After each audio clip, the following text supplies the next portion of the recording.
अस्सलामु अलैकुम रहमतुल्लाहि व बरकातुहू।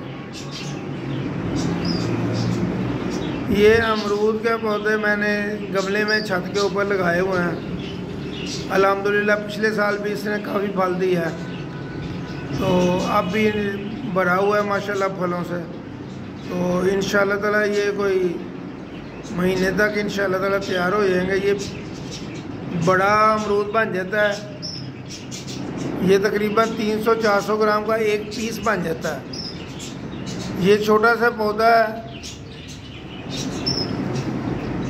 इसके ऊपर भी अल्लाह ताला ने फल लगा दिए है माशाल्लाह। पहले साल में ये पौधा मैंने लगाया है, तो ये इसके ऊपर फल आ गया हुआ है।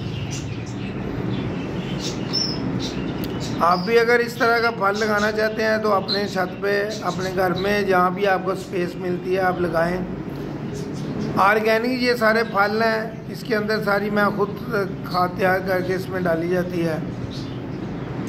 तो आप भी अपने घर में ऑर्गेनिक पौधे और फल तैयार करें, तो इंशाअल्लाह ताला आपको भी भरपूर फल मिलेंगे।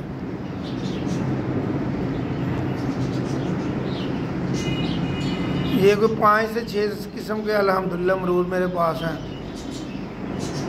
तो इस तरह इंशाअल्लाह ताला शेयर करते रहेंगे आपके साथ अपने पौधों की वीडियो। अस्सलामु अलैकुम व रहमतुल्लाहि व बरकातुहू।